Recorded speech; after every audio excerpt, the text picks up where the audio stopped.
LG V50 5G는 어떠한 특징을 갖고 있을까요? 꼼꼼히 살펴볼까 합니다. 함께 확인하러 가시죠.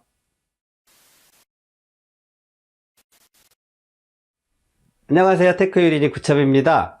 휴대폰 없이 휴대폰을 리뷰해보는 두 번째 시간입니다. 오늘은 LG V50에 대해서 분석을 해볼까 하는데, 지난 4월 5일에 삼성 갤럭시 S10 5G가 드디어 시판의 틀을 갔죠. LG에서 그 경쟁 모델인 V50 5G 모델을 4월 19일에 시판을 할 예정이라고 합니다. 혹자는 22일까지도 보고 있던데요. 뭐 어쨌거나 19일이든 22일이든 그 안에는 판매를 할 것 같습니다. 그래서 이 시점에 삼성 갤럭시 S10 5G 모델과 LG V50 5G 모델을 비교를 해보려고 합니다.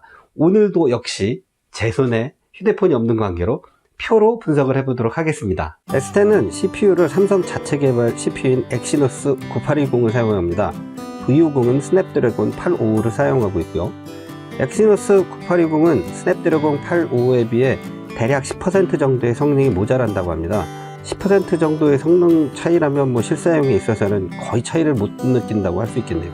모뎀은 각각 엑시노스 5100 5G와 스냅드래곤 X50 5G 모뎀을 사용합니다. 5G와 4G의 차이는 이 모뎀에 있습니다. 5G 모뎀이 있느냐에 따라 5G 망을 사용할 수 있는지 없는지 구분이 되는 거죠. 5G 버전의 폰에는 안테나가 4G용과 5G용 두 개가 들어있다고 합니다. 5G 기지국에서 가까이 있을 때는 5G 안테나를 이용해서 5G 망을 사용하고, 그런 환경이 아닐 때는 4G 안테나를 이용해서 4G 망을 사용하는 거죠. 액정 크기는 S10이 6.7인치로 6.4인치의 V50보다 약 0.3인치 정도가 큽니다. 무게도 S10이 약 15g 정도 더 나갑니다. 하지만 이 차이는 실사용하는 사용자 입장이라면 그닥 차이를 못 느낄 것 같습니다. 하지만 V50은 듀얼 스크린을 도입했습니다. 폰 본체만 들고 다닐 때와 다른 것은 플립 커버를 끼우면 6.2인치의 화면이 하나 더 생기는 구조로 되어 있습니다. 무게도 131g이나 나가서 폰 본체에 듀얼 스크린 커버를 장착하게 되면 300g이 넘게 됩니다. 절대 가벼운 무게는 아닙니다. 그리고 듀얼 스크린을 장착한 모양새는 흡사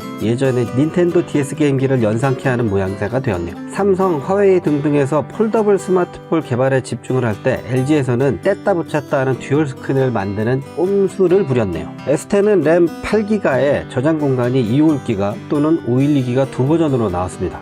V50은 램 6기가에 저장 공간 128기가 단일 버전으로 나왔습니다. 단일 버전임에도 6기가 128기가로 나온 건 좀 아쉽습니다. 카메라는 두 기종 다 카메라 렌즈가 5개입니다. 후면 카메라는 거의 동일하고요. 전면 카메라만 S10이 조금 더 좋은 것 같습니다. 배터리 역시 S10이 500mAh 정도가 더 많습니다. 하지만 액정이 크기나 배터리 용량보다 폰 최적화가 실제 사용 시간을 결정하는데 더 크게 작용할 것으로 보입니다. 외장 메모리 사용에 있어서는 V50이 훨씬 효용성이 큰 것 같습니다. V50은 외장 메모리를 2TB까지 끼워서 사용할 수 있게 만들었습니다. S10은 공간 절약을 위해서 기본 스토리지를 키우고 외장 메모리 공간을 없앤 것으로 보입니다. V50은 외장 메모리 슬롯이 있다는 핑계로 기본 스토리지를 너무 작게 만드는 것 같네요. 출고가를 보면 S10 256기가 버전은 139만원, 512 버전은 155만원으로 책정되어 있죠. V50은 출고가 119만원으로 되어 있습니다. 하지만 V50은 듀얼 스크린을 사용하지 않을 경우에는 저렴하지만 듀얼 스크린을 사용한다고 가정할 때는 그 가격이 22만원 정도이므로 그 가격도 고려를 해야 될 것 같습니다.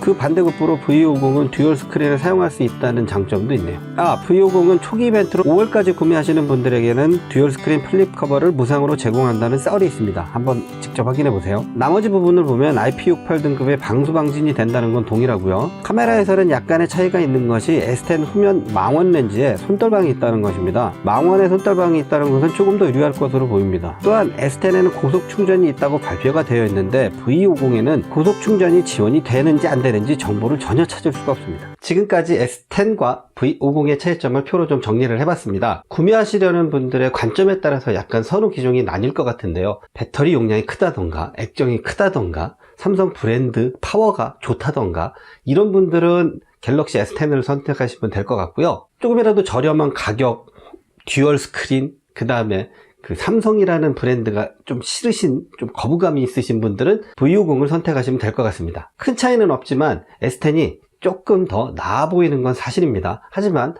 V50도 강점이 있죠. 듀얼 스크린을 쓸 수 있다라는 거, 그게 좀 강점으로 보입니다. 하지만 그 반대급부로 듀얼 스크린을 쓰게 되면 듀얼 스크린 플립 케이스에 배터리가 없어요. 그 본체에 있는 배터리를 가지고 액정 2개를 사용을 해야 돼요. 그러다 보니까 이게 액정이 2개면 배터리를 아주 그냥 쪽쪽 빨아먹을 텐데, 그게 저는 사실 좀 고민이 될 것 같아요. 앞서서 표로 두 모델에 대해서 좀 비교를 해봤습니다. 뭐 제 나름대로 꼼꼼히 비교를 해봤는데 어떻게 마음에 드실지 모르겠네요. 5G가 실제로 서비스가 제공이 된 지 한 일주일 정도 지났습니다. 일주일이 지난 지금 약간의 불만이 좀 나오는 것 같더라고요. 그 5G에서 4G로 넘어갈 때 데이터가 자연스럽게 망 이동이 되면서 데이터 끊김이 없어야 되는데 거기서 좀 끊김이 있나 봐요. 그게 좀 그 불만이 많더라고요. 또 심지어 어떤 사용자는 데이터뿐만 아니라 통화까지도 거기서 끊긴다고 합니다. 뭐 아무래도 지금 서비스 시행 초기다 보니까 그런 불만이 좀 있을 것 같습니다. 망이 안정화되기 이전이라도 뭐 초기니까 그러려니 하고 그냥 가입을 하시거나, 아니면 나는 조금 더 기다렸다가 망이 좀 더 안정된 다음에 좀 쾌적한 환경에서 서비스를 제공받고 싶어 한다 그러면 좀 이따 가입을 하시거나, 그거는 지금 영상을 보시는 분들의 나름 판단이 필요한 상황이겠죠. 오늘도 저의 영상 봐주셔서 감사하고요. 제 영상이 조금이나마 도움이 되셨다면 좋아요와 구독 잊지 말아주세요. 다음에 뵐게요.